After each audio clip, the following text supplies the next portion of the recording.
여기 내려오니까 날씨가 동 같아. 여기 거의 봄 날씨 같아 여기는. 봄 날씨니까 잠이 많이 오죠 이게. 215페이지 이제 등기 신청 라인인데, 첫 번째 이제 등기 신청, 뭐 신청행위하고 등기 신청 적재가 있는 라인인데, 자, 등기는 이제 누가 신청하냐 그 내용인데, 여러분들 뭐 민법에서 권리 의무의 이제 주체 배우시죠?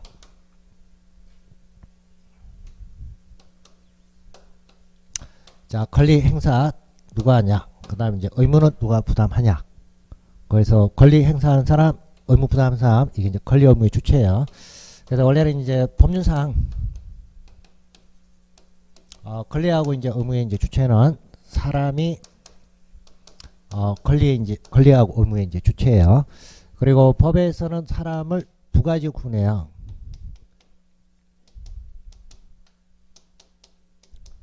자연인하고 법인 두 가지 구분합니다. 그러면 이제 자연인은 뭐냐? 그러면 살아있는 사람이 이제 자연이죠. 그래서 이제 자연인은 출생하면서 권리 의무의 주체가 되고, 그 다음에 이제 사망함으로써 권리 의무, 이거 이제 상실하는 거예요. 그리고 여기서 이제 법인 이렇게 되어 있는데, 법인은 법률상으로 사람처럼 취급해 주는 게 법인이에요. 그러면 법인은 뭘 해야 되냐면, 일단 뭘 할 것인지 그게 목적이 있어야 돼요. 그리고 이와 같은 이제 목적을 정하는 게 정관을 작성하도록 됐어요. 그리고 법인은 일단 실체는 없죠.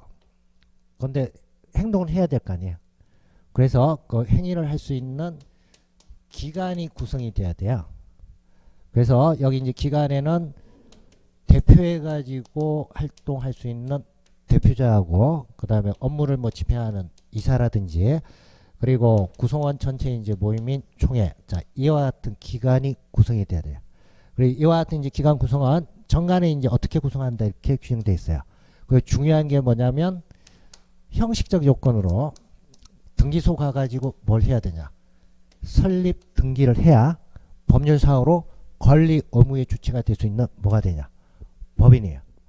그리고 여기까지 갖추는 게 법인 설립과 관련해서 실체적 요건이고, 여기 설립 등기를 한다 이렇게 되어 있는데, 설립 등기는 법인이 성립되기 위한 하나의 형식적 요건이에요. 그래서 법률상의 이제 권리하고 의무와 관련해서 주체는 원래 이제 사람인데, 사람은 크게 두 가지, 자인하고 법인, 여기 이제 두 가지로 나눠지는 거예요. 그럼 지금 여기 등기와 관련해서 등기 신청 적격 기대어 있는데, 등기와 관련해서 등기 신청해서 등기부상 권리자로서 등기를 댈 수 있는 것 누구냐? 일반적으로 누구라는 얘기예요? 자인 아니면 법인. 그러니까 여러분 이제 가로 2번 보면 자인이 나왔고, 가로 2번에 보면 뭐야? 법인 이렇게 돼 있잖아요. 자, 그래서 등기와 관련해서도 등기 신청해서 등기부상 권리자로서 등기가 될 수 있는 그와 같은 자격은 어디에 해당돼야 되냐? 자인 아니면 법인. 여기 해당되고, 우리나라에서는 특이하게 법인이 아닌데도 불구하고 법인처럼 인정해 주는 게 있어요. 그러니까 이게 여러분들이 민법에 가면 법인이 아닌 사단 또는 재단이라는 게 있어요. 그럼 이게 이제 종중이다, 문중이다, 또는 뭐 교회다, 이런 기관이 여기 해당돼요. 그 얘네들은 앞에 이게 붙었죠. 법인이 아니다. 이게 왜 붙었냐면 여기까지는 갖추고 있어요. 정관도 있고 뭐 대신 규약도 있고, 그 다음에 활동하는 거와 관련해서 뭐 대표자도 있고 뭐 모임인 총회도 있다는 이야기야. 그래서 실체적 요건은 다 갖추고 있는데,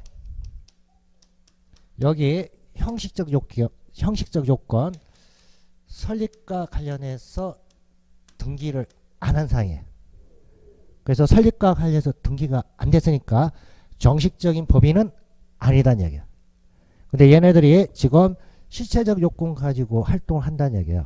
그래서 우리나라에서 이제 예외적으로 법인이 아닌 이와 같은 경우도 등기와 관련해서 등기할 수 있도록 인정해줘요. 그래서 등기와 관련해서는 자연인, 법인, 법인이 아닌 사단, 재단 이렇게 나눠진 거예요. 그래서 여러분 이제 그게 216페이지 가시면 그게 가로 4번 권리 능력 없는 사단하고 재단 나 있죠. 그게 나 있는 권리 능력 없는 사단하고 재단이 얘를 이해한 거예요. 얘를. 얘가 법인이 아니니까 권리 능력 없잖아요. 그 표현이 두 개예요. 권리 능력 없는 사단 재단 이렇게 놓은 거하고 법인이 아닌 사단 재단 같은 거예요. 법인이 아니니까 권리 능력 없잖아요. 그 표현이 두 개예요. 권리 능력 없는 사단 재단 또는 법인이 아닌 사단 재단. 책 쓰는 사람 마음입니다. 이렇게 쓰든지 권리 능력 없는 사단 법인 하든지 의미는 같은 거예요. 법인이 아니니까 권리 능력 없잖아요. 같은 이야기 똑같은 이야기인데 표현만 다른 거야. 얘는 또 왜 저렇게 하고 책 써서 마음에 이거. 그래서 지금 중요한 건 얘예요. 얘네들이 등기를 어떻게 하냐 이게 중요한 거 이게. 그래서 일단 등기는 하려면 사람이든지 자연이든지 아니면 뭐예요? 법인이든지 아니면 법인이 아닌 사단이나 재단이 해당돼야 뭘 할 수 있냐? 등기를 할 수 있다 그 이야기예요. 자, 그래서 그게 2번 자연인 나이인데 자연인 이겁니다. 이거 얘는 뭐 중요한 거 없고 그 2번 태아만 조심하면 돼요. 태아는 아직 뱃속에 있죠. 이게 안 됐죠. 출생이 안 됐죠. 그래서 태아는 원칙적으로 등기 신청 자격이 없다. 그래서 아직 출생 안 했기 때문에 뭐 권리 능력이 없는 거예요. 그 엄마가 대신할 수 있냐? 죽어서 날지 살아서 날지 엄마도 모르잖아요. 그래서 태아인 상태에서는 원래는 등기가 안 된다. 그 다음 3번 법인입니다. 그 법인이 이거예요. 이거 그 법인과 관련해서는 법인 명의 자체로 해서 등기를 할 수 있다.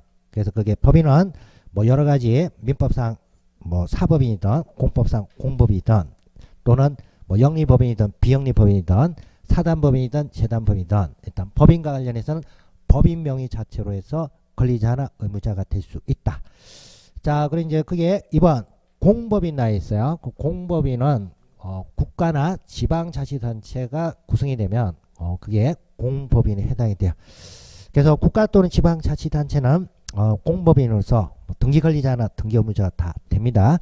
그 다음에 리얼에 나 있는 엄면리 동의대에서 나 있는데 그거는 그냥 행정구역 단위예요. 행정구역 단위예요. 그래서 업이나 면 이와 같은 것은 지방자치단체가 아니기 때문에 뭐 업이나 면 명의로 해서 등기는 안 된다 그 이야기예요.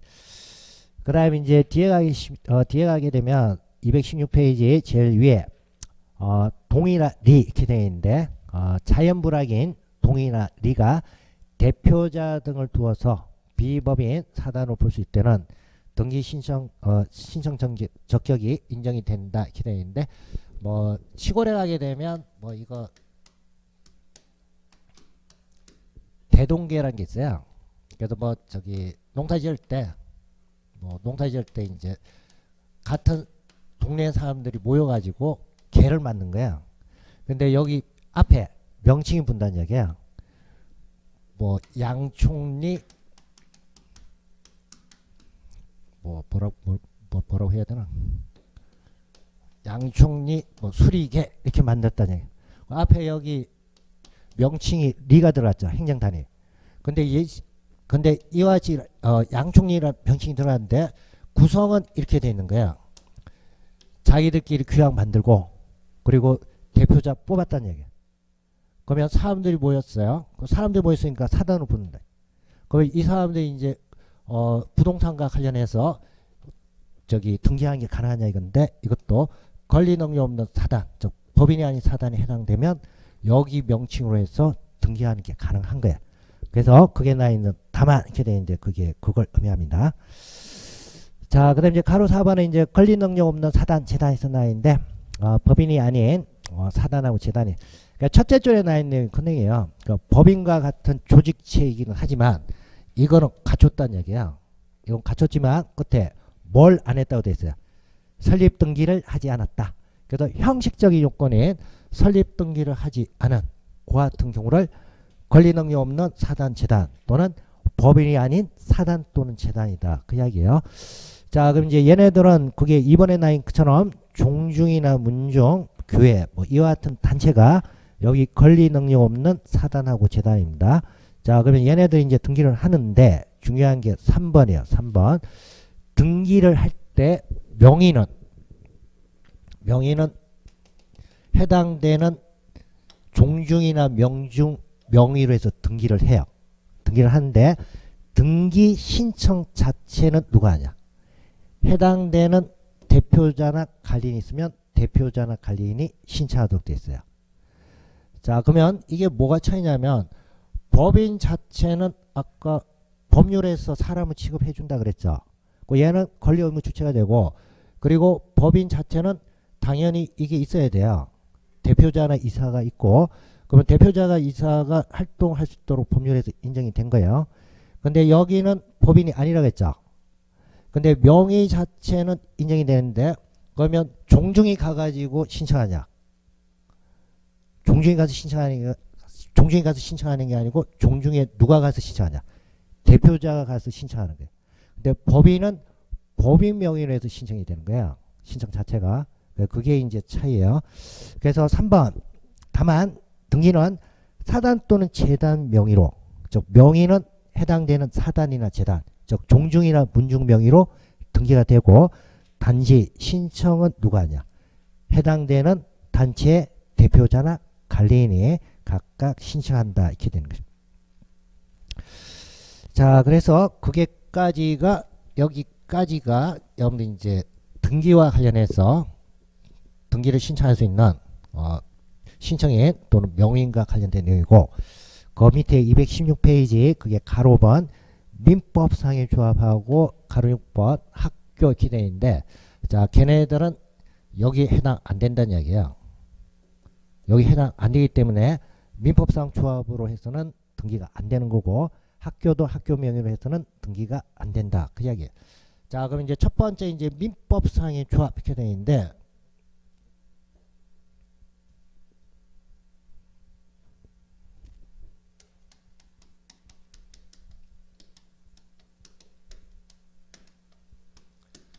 자, 민법상의 조합은 민법에 규정되어 있는 15가지 계약이 있어요. 그러면 그 15가지 계약 중에서 계약의 이름이에요. 그래서 민법에서 조합계약이 있어요. 조합계약은 주로 공동사업을 할 목적으로 체결이 되는 계약이 조합계약이. 그래서 공동사업이니까 주로 뭐 동업할 목적으로 해서 계약을 체결하게 되면 그 계약이 뭐가 되냐? 조합계약이 되는. 그래서 만약에 이제 10명이 돈을 모아서 자, 토지 1만 제곱미터를 샀어요. 그러면 여기 10명이 뭐 했다고 됐어요? 투자했다. 그러니까 나중에 이제 뭐 10억에 산데 나중에 이제 차익을 남기고 팔고 차익 발생하면 각각 분배하자. 이런 내용을 해서 계약 체결했다는 얘기. 그럼 이와 같은 계약이 뭐가 되냐? 조합계약이요. 그리고 10명이 이제 10명이 이제 조합계약 체결하면서 이름을 만들었어요.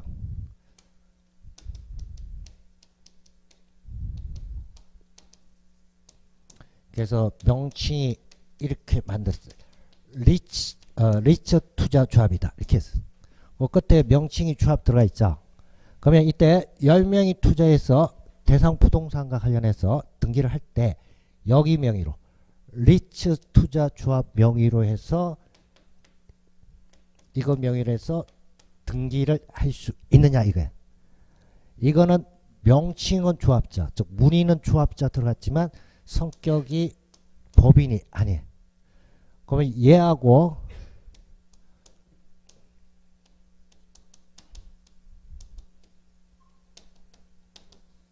농업협동조합하고 이게 같으냐 이건데 다른 거예요. 얘는 조합자 붙어 있어도 법인이에요. 농업협동조합 설립법에 의해서 설립되어 있는 법인이에요. 얘는 끝에 명칭이 조합자 들어가 있어도 성격은 이거 비슷한 거예요. 조합자 들어갔기 때문에. 근데 얘는 법률에 의해서 설립 등기가 되어 있는 법인이에요. 그래서 농업협동조합은 농업협동조합 명의로 해서 등기를 되는 거예요. 근데 얘네들은 자기들끼리 이렇게 리처 투자조합이다 이렇게 명칭 정했다 하더라도 이 명칭으로 해가지고 등기는 안 되는 거예요. 등기를 하려면 10명 전체가 다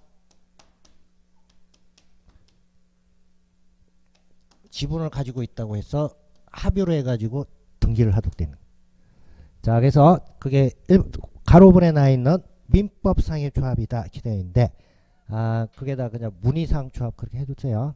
그냥 문의만 조합이에요. 문의만. 이름만 조합 들어가 있고 성격은 법인인 조합이 아니다니. 그래서 조합과 관련해서는 원칙적으로 조합 명의로 해서 민법상 조합 명의로 해서는 등기가 안 된다. 그러니까 여러분들 이제 둘째 줄에 보면 조합 자체를 표시해서 등기할 수는 없고, 자 이렇게 해서 뭐예요? 등기는 안 된다. 안 된다. 단지 조합원 전원, 즉 10명 전원 명의로 해서 합의로 해서 등기해야 된다. 그 이야기. 자, 그래서 그게 2번 보면 특별법상의 조합이다 이렇게 되어 있어요. 그러니까 그게 보면 이제 농업협동조합, 수산업협동조합 나있는데, 자 이와 같은 게 이제 명칭 조합자 들어가 있어도 얘네들은 법률에 의해서 뭐가 되어 있냐? 등기가 되어 있는 뭐냐? 법인이에요. 법인이기 때문에 농업협동조합이나 수산업협동조합은 조합 명의로 해서 등기를 할 수 있다. 그 얘기. 자, 그리고 이제 여러분들 이제 그게 뭐 정비사업조합 나인데, 자 그거 다 법률에 의해서 저기 등기하도록 되어 있기 때문에 그 같은 경우에는 조합 명의로 해서 등기하는 게 가능한 거예요. 그 다음에 6번째 이제 학교에서 나인데, 학교 자체는 그냥 시설 이름이 학교예요. 시설. 건물 시설 이름이 뭐냐? 학교예요. 교육받기 위해서 만들어져 있는 건물을 뭐라 부르냐? 학교야, 학교. 그래서 만약에 이제 서울대학교 이렇게 되어 있으면,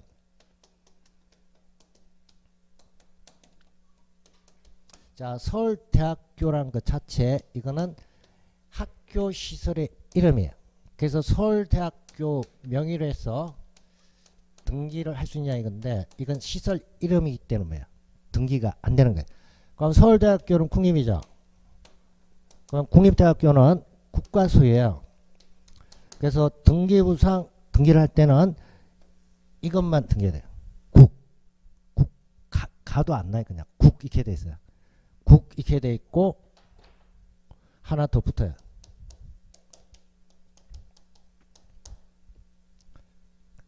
국유재산 이제 관리청이에요.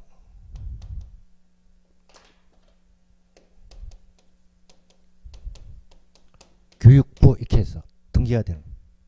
그래서 서울대학교 명의 자체로 저 학교 시설과 관련해서는 학교 이름으로 해서 등기가 안 된다니. 해당되는 뭐 국가 소유면 국가로 해서, 지방자치단체 소유면 지방자치단체 명의로, 그리고 사립대학교 같은 경우에는 재단법인 명의로 해서 등기가 되는 거고, 학교 명의로 해서는 등기 자체가 안 되는 거예요. 자, 그래서 6번 그게 보면 그 내용입니다. 그러니까 학교와 관련해서 학교 자체 명의로 등기는 할 수 없다. 그래서 사립학교일 때는 재단 명의고, 국립학교는 국가, 국립학교는 지방자치단체 명의로 한다. 그 이야기. 자, 그래서 일단 여러분들 저기 여기 출제되면 215페이지 이제 그게 나 있는 자연하고 법인에서 나 있는데, 대표적인 게 이제 그게 4번하고 5번하고 6번 이거예요. 그래서 아까 권리능력 없는 사단, 재단은 일단 허용된다 그랬죠. 그래서 등기부상 명의는 누구 명의라냐? 재단이나 사단 명의고, 신청은 누가 하냐? 대표자나 관리자가 하고, 그 다음에 민법상 조합은 이거 조합 명의로는 등기가 안 된다. 그 다음에 학교는 학교 명의로는 뭐야? 등기를 안 된다. 그래서 그 두 가지 잘 기억하시고, 그 다음에 이제 등기 신청과 관련해서 유효하기 위한 요건이다 이렇게 되어 있는데, 뭐 자인인 관련해서 의사 능력하고 행위 능력, 자 이런 게 있어야 되냐 그 내용인데, 원래 다 있어야겠죠. 그 의사 능력이 뭐예요? 그렇게 물어보면 어렵죠. 의사 능력 뭐냐? 민법에도 보면 의사 능력이 뭔지 어렵게 설명했다 했잖아요. 자, 그래서 유아 같은 경우에는 판단력이 없어요. 그래서 유아, 고아 같은 경우에는 이제 판단력이 없습니다. 그래서 고아 같은 경우 걔가 직접 와서 신청하게 되면 안 된다는 이야기야. 누가 와서 해야 되냐? 대리인, 부모가 와서 해야 되는 거지. 그래서 의사능력 있어야 되고, 그다음 2번 행위능력 해서나인데 법률상 이제 행위능력이에요. 그 법률상 행위능력과 관련해서 제한받는 사람 있죠. 미성년자, 그다음에 한정 후견인, 그 같은 경우, 피한정 후견인, 그 같은 경우. 자, 그래서 행위능력인데 일단 미성년자 같은 경우, 그게 이제 되냐 안 되냐 그 내용인데, 미성년자 관련해서는 불이익이 되는 행위는 법정 대리인의 동의가 있거나 법정 대리를 하는 거고, 이익이 되는 거는 뭐야? 단독으로 할 수가 있죠. 그래서 그런 내용이 나와 있는 거예요. 자, 그래서 그거 봐두시고, 그 다음 218페이지 가시면, 등기 신청, 진정성이 있어야 된다. 그런 내용 나왔고, 그 다음에 3번은 이제 신청 행위와 관련해서 유혹식성이다 이렇게 되어 있는데, 자, 등기 신청은 일단 법에서 정하고 있는 서식에서 이루어져야 되고, 구두로 해서 말로 해서 신청하는 것은 허용이 안 돼요. 그래서 등기소에 가서 등기관에게 구술로 등기 신청한다. 이건 허용이 안 되는 거예요. 법에서 정하고 있는 서면을 제출하도록 되어 있어요. 자, 그 다음에 이제 등기 신청 의무가 나와 있습니다. 원래 강제주의가 아니에요. 근데 이제 부동산 표시와 관련해서 변경이 되면 토지 분할이라든지 또는 토지 합병이라든지 지목 변경, 부동산이 멸실이 되게 되면 원래 법에서는 1개월 이내 등기 명인이 해당되는 등기를 하도록 의무사항으로 규정이 되어 있어요. 근데 그걸 하지 않았다.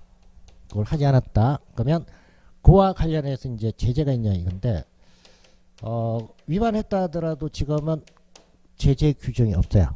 가태료 규정이 없어요. 그래서 그냥 법률상으로 그냥 1개월 이내 신청해야 한다. 이렇게만 되는 거예요. 그러니까 이거 위반했다 하더라도 강제하는 사항은 아니다니. 그냥 법적 그냥 의무상으로 그냥 선언적으로 규정되어 있는 거고, 위반했다 하더라도 과거에는 건물은 있었습니다. 근데 2017년 10월달 개정되면서 건물도 이게 없어졌어요. 지금은 이제 이거 관련된 사항은 그냥 법에서 그냥 1개월 이내 신청해야 된다. 이렇게만 규정되는 거예요. 그 다음에 부동산 등기 특별법상 등기 신청 의무다 이렇게 되어 있는데, 소유권 이전 등기와 관련해서 계약을 원해서 소유권 이전 등기는 부동산 등기 특별조치법에서 60일 이내 소유권 이전 등기를 하도록 규정되어 있어요. 그리고 이걸 위반하게 되면 가태료 부과합니다.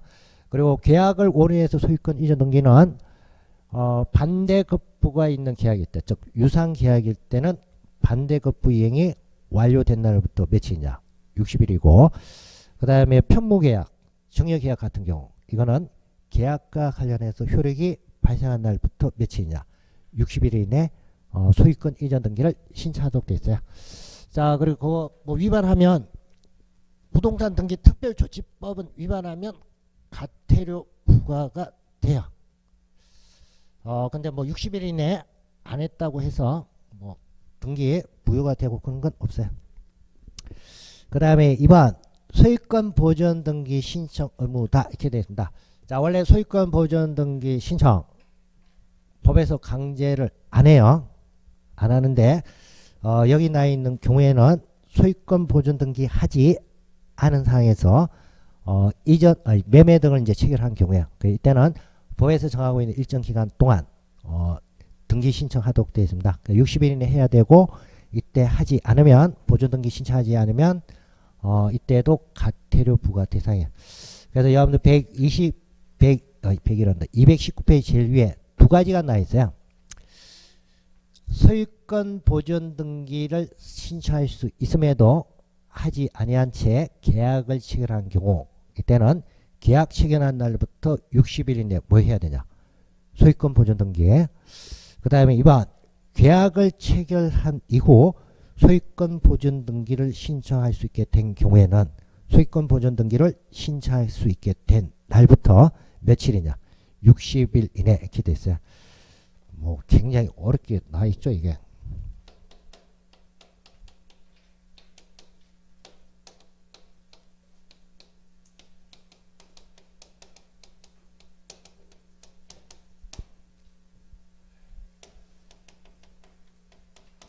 자, 이게 노죠. 소유권 보존 등기를 신청할 수 있다. 이게 노죠. 그러면 이제 어느 경우에 이제 소유권 보존 등기를 신청할 수 있냐 그 내용인데, 자, 이거 이제 건물 같은 경우에는, 자, 건물을 이제 신축하게 되면 일단 소유권을 원시 취득한다고 했죠. 그래서 건물을 이제 신축해서, 자, 사용 승인이 떨어지면 시장 군수구청장이 건축물 대장을 만들어야, 신규 등록해요. 여러분들 저기 지적법에, 아니 공간정보법에서 하는 것처럼 토지대장 만들어요. 그리고 여기 만들게 되면 원시 취득한 사람이 최초 소유자로 해서 이름이 소유자가 등록이 돼요. 그러면 이게 있어야 뭘 할 수 있냐? 소유권 보존 등기 신청할 수 있는 거예요. 그래서 그게 나이는 지금 소유권 보존 등기를 신청할 수 있다. 이게 절차가 여기까지 간 거예요.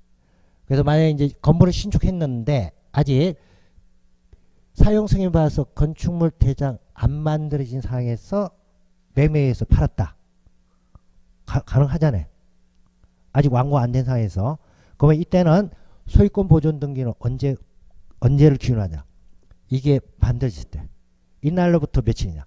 60일 이내 소유권 보존 등기하고, 그 다음에 소유권 보존 등기가, 아니, 건축물 대장이 만들어진 이후 소유권 보존 등기 하기 전에 팔았다는 이야기야.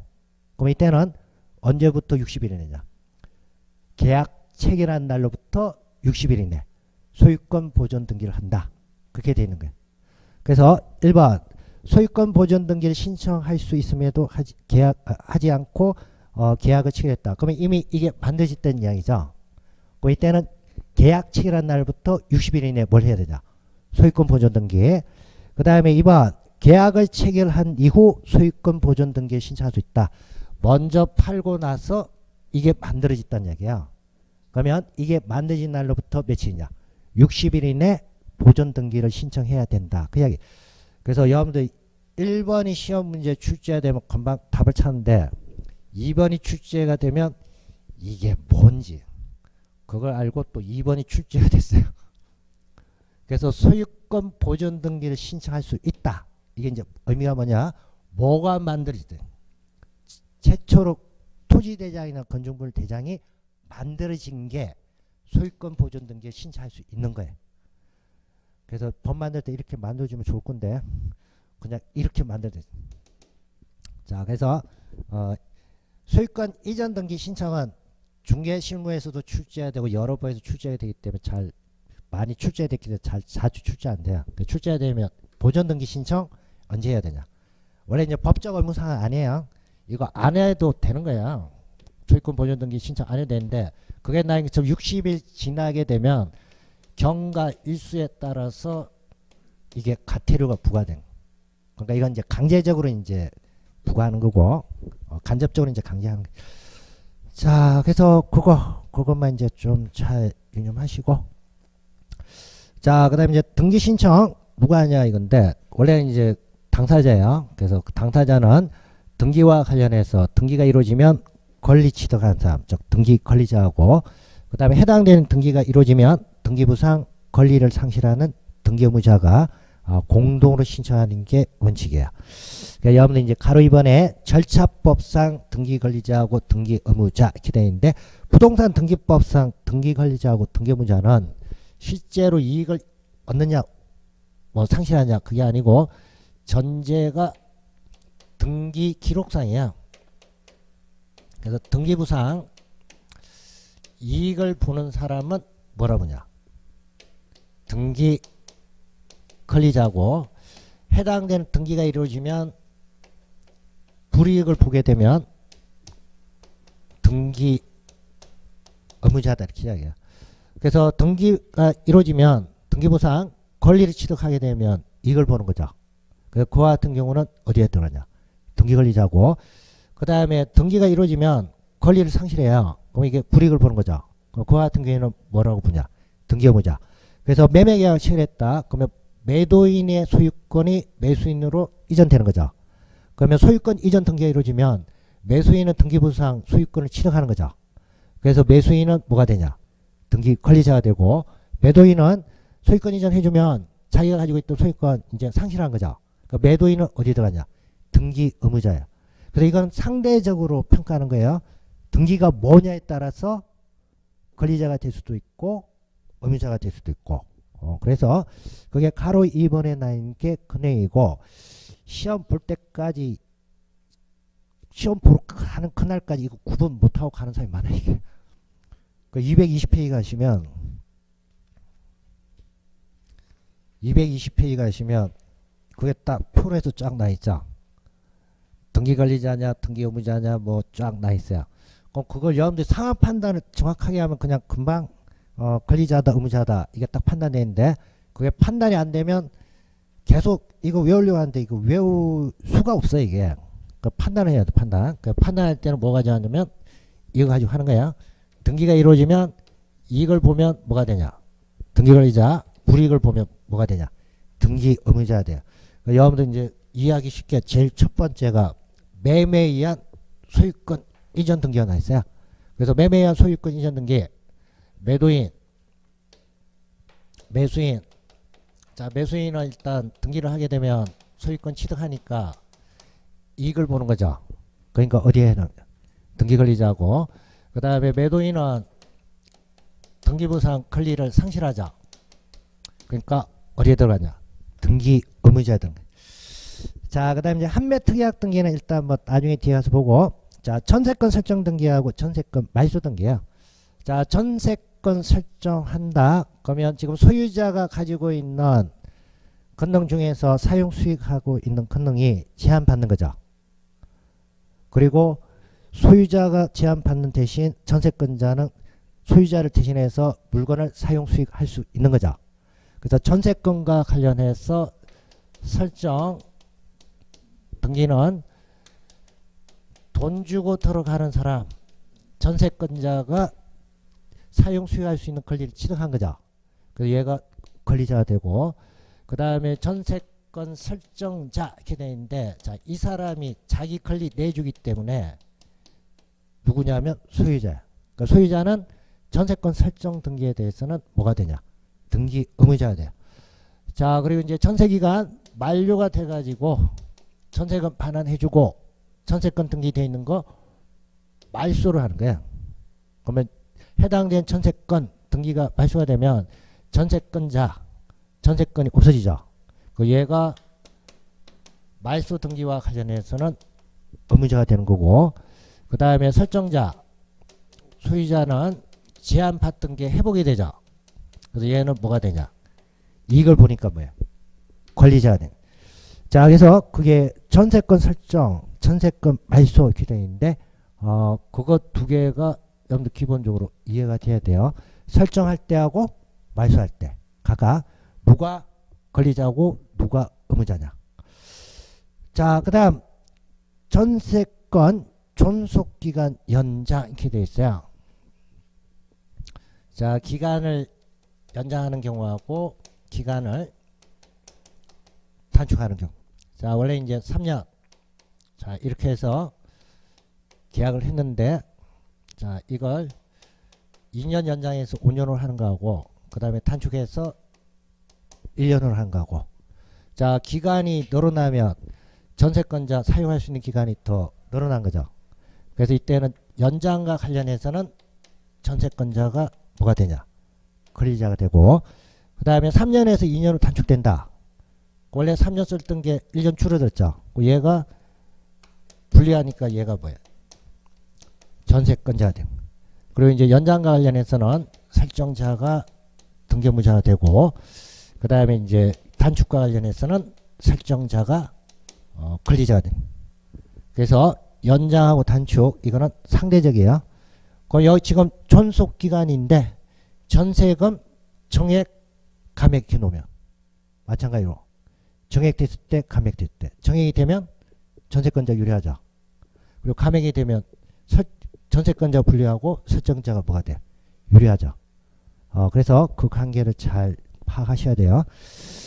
자, 그래서 일단 그게 나 있는 거 잘 봐두시고, 그 다음 그게 가운데 저당권 이전 등기 나 있어요. 저당권 이전 등기. 저당권 이전 등기 나인데, 자, 여러분들 뭐 물권법에 가면 물권법, 물권 양도 자유가 있어요. 그래서 물권은 일단 발생이 되면 뭐 제3자한테 양도하는 건 제한 없어요. 그러니까 저당권도 물권이니까 양도를 할 수가 있죠. 근데 저당권 이전이라는 건 저당권자가 바뀌는 거야.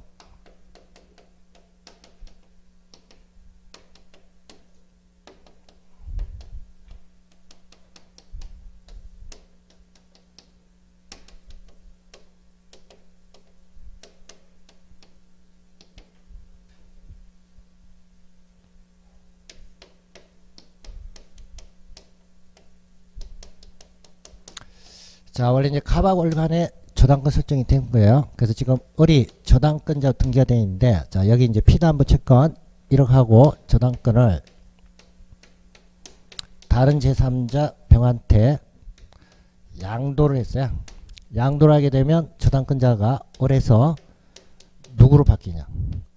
병으로 바뀐다니. 그럼 이때는 저당권과 관련해서 이전이 된 거예요. 그러면 이때 저당권 이전, 즉 저당권자 을에서 병으로 이제 바뀌는 게 저당권 이전인데, 자, 이때는 이전 등기와 관련해서 의무자는 누가 되냐면 얘. 그 이전 등기에 대해서 권리자는 누가 되냐? 병이에요. 그래서 소유자는 관계 없는 거예요. 얘는 그대로 있고 권리만 이전되는 거예요. 그래서 양도하는 사람이 뭐가 되냐? 의무자가 되고 양수받은 사람이 뭐가 되냐? 권리자가 됩니다. 그래서 그게 저당권 이전 등기에 저당권 양수인이 뭐가 되냐? 등기 권리자가 되고 저당권 양도인이 뭐가 되냐? 등기 의무자가 돼요. 그래서 얘는 그대로 있는 거야. 얘는 가만히 있는데 자기들끼리 사고 판 거야. 그래서 이게 왜 그러냐면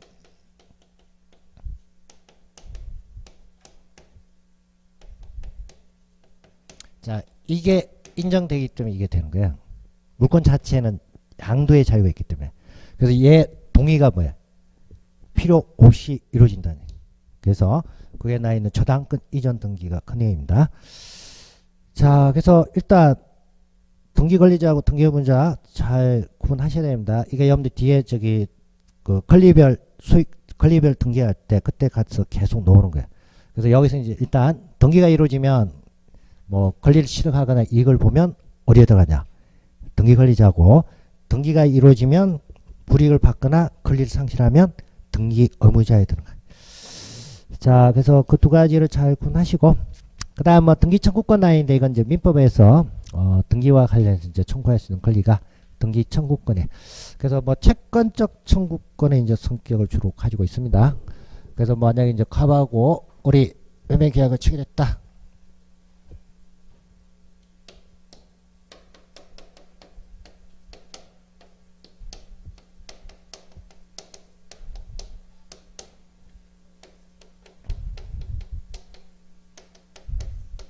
자, 잔금 지급까지 다 이루어졌습니다. 자, 그러면 잔금 지급까지 다 이루어졌으면 매수인 을은 소유권 취득한 건 아니죠. 아직까지 뭘 해야 되는 거예요? 등기를 해야 되죠. 그러면 잔금 지급을 하게 되면 을은 갑에게 대해서 등기와 관련해서 이전을 해줄 걸, 자, 이것만 청구를 할 수 있는 거야. 그래서 이게 등기 청구권이야. 그러면 이와 같은 등기 청구권은 성격이 채권적 청구권이에요. 왜 채권적 청구권이냐면 잔금 취급한 상에서 아직까지 소유권 취득한 거 아니죠. 그래서 소유권이나 물권에 기해서 주장하는 게 아니고 매매계약 체결이나 따른 그 매매계약에 따른 채권에 따라서 청구하는 거예요. 그래서 등기 청구권과 관련해서 특히 이와 같은 매매계약에 의해서 등기 청구권 행사는 채권적 청구권으로서 성격입니다. 그래서 여러분들 이제 그게 5번에 나 있는 게, 2번에 나 있는 게 근행이고, 그리고 이제 그게 등기 인수 청구권이다 이렇게 되어 있는데, 매도인이 잔금 지급받고 등기 이전과 관련된 서류를 다 줬어요. 줬는데 매수인 을이 자기 명의로 등기 이전을 안 해가고 있어요. 그럼 아직 등기부상 소유자는 누구로 등기가 되냐? 간 명의로 등기되어 있죠. 그러면 자기 명의로 등기되어 있다 보면 뭐 재산세라든지 보유세라 아니 뭐야 종합부동산이라든지 이런 게 자기 명의로 돼 있으니까 계속 논다는 얘기예요. 그래서 조세 부담이 있으니까 을한테 등기를 가져가라 이렇게 이제 청구하는 게 등기 인수 청구권이에요. 자, 그래서 등기 청구권하고 등기 인수 청구권 뭐 법적 성격이 이제 대부분 다 채권적 청구권입니다.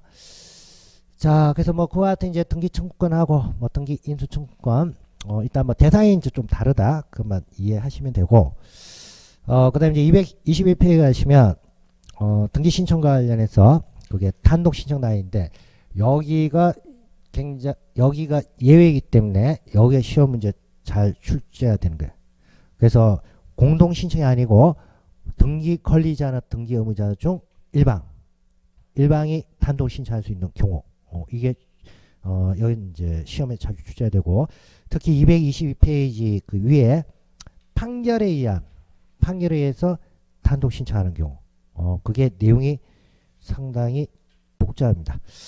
그리고 여러분들 이제 223페이지부터 해서 그게 뭐 3번 수용에 의한 소유권 이전 등기에 그 다음에 말소와 관련해서 이제 단독 신청하는 거 쭉 나있는데 그거는 뒤에 이제 관련된 부분에서 이제 다 보니까 그때 이제 보도록 하고 우선 221페이지에 그게 단독 신청과 관련해서 나있어요.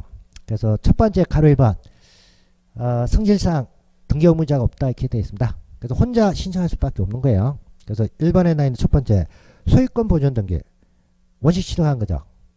원식 취득한 거니까 다른 뭐 등기 의무자가 없잖아요. 그래서 이거는 원식 취득한 사람이 단독 신청하는 거고 그 다음에 소유권 보존 등기 했다가 말소하는 거예요. 그러면 보존 등기 자체도 단독 신청했기 때문에 말소할 때도 자기만 당사자예요. 그래서 소유권 보존 등기 말소도 원칙은 단독 신청하는 게 원칙. 그 다음에 2번 상속에 의한 등기입니다. 상속에 의한 등기라는 것은 자 갑이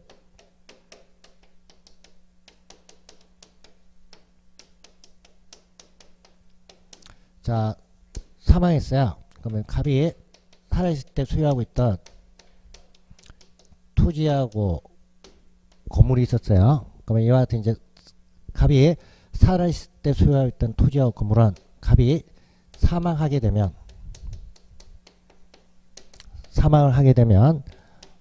소유하고 있던 토지하고 건물과 관련된 권리는 상속인한테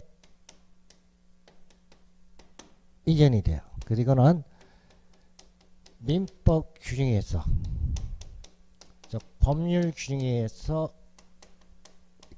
이전이 돼. 그래서 법률 규정에 의한 물권 변동입니다.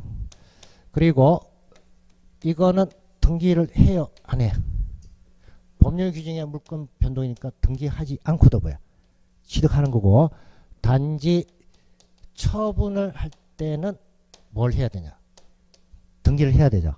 이때 등기를 할 때 저 갑의 명의로 되어 있던 걸 을 명의로 해서 이전 등기를 하는 거예요. 그러면 공동신청주의를 적용하면 누구하고 누가 신청해야 되냐? 갑하고 을인데 갑이 없잖아요. 그러니까 당연히 누가 단독 신청하냐? 상속인이 단독 신청. 그래서 2번이 그 내용입니다. 자, 그래서 그와 같이 이제 상속을 원해서 이제 등기 이전 등기는 원래 이제 단독 신청인데 뭐 상속 등기하고 이제 비슷하게 포괄적 권리 승계가 이루어지는 게 회사 합병 등이 있을 때 이때도 대상이 돼요. 그러니까 여러분들 그게 둘째 줄에 보면 법인의 합병을 원인으로 해서 이전 등기할 때도 상속하고 경우가 같다 이렇게 돼 있어요. 그때도 단독 신청해. 회사 합병이 일단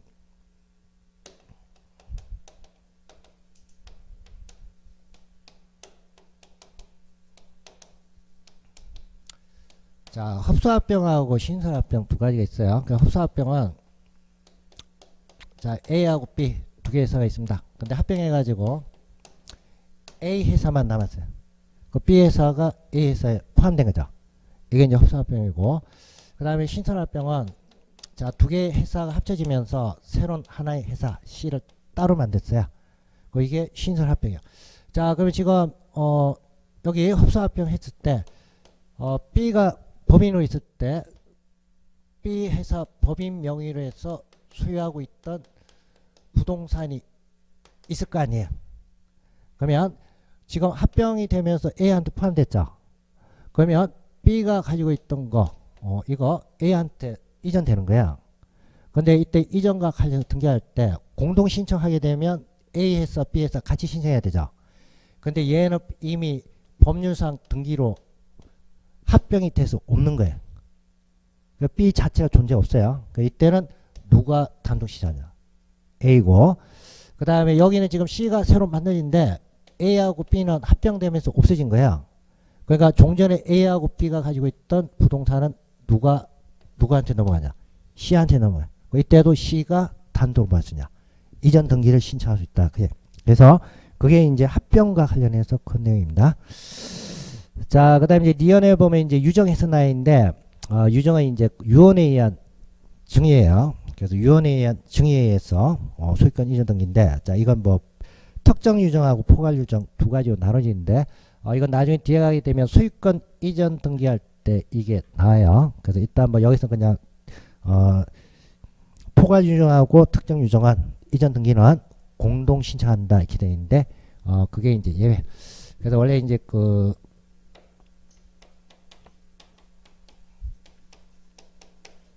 포괄 유정은 상속하고 거의 비슷한 거예요. 그래서 권리하고 의무가 포괄적으로 승계가 돼요. 단지 얘는 사망이고 얘는 단독 행위에서 넘어가는 거예요. 그래서 원래는 이제 다 포괄적으로 권리 승계인데 좀 전에 봤던 상속은 그냥 상속인 단독으로 한다 그랬죠. 근데 여기 유정과 관련해서는 단독 신청이 아니고 공동 신청하도록 돼 있어요. 그건 나중에 뒤에 소유권 이전 등기할 때 그때 이제 보면 됩니다. 자, 그 다음 3번, 4번, 5번은 당연히 혼자 하는 거예요. 3번 부동산의 이제 표시의 변경이나 경정이 기대해 있어요. 그래서 부동산의 표시에 뭐 토지를 분할했다. 분할하게 되면 집은 하나 새로 만들어지죠. 그 면적이 또 쪼개지죠. 그러면 그와 같은 변경 등기는 등기 명인이 단독 신청하는 거고, 그 다음에 이제 등기 명의 표시에 지금 소유자의 주소가 이전했다. 이것도 변경 등기 신청은 상대방 없죠. 등기 명인이 단독 신청하는. 그 다음에 멸실 등기에 자 부동산이 멸실되면 멸실 등기 신청도 성격상 당연히 등기 명인이 단독 신청하는 거예요. 자, 그래서 크게 나뉘는 게 일단 단독 신청하는데 2번을 좀 유념해야 됩니다. 2번은 좀 이따 볼 다른 거하고 좀 같이 보시고, 그 다음 222페이지 2번 판결에 의한 등기가 나 있어요. 판결에 의한 등기는 내용이 여러분들 좀 처음 접하면 좀 어려요. 그건 잠시 쉬고 보도록 하겠습니다.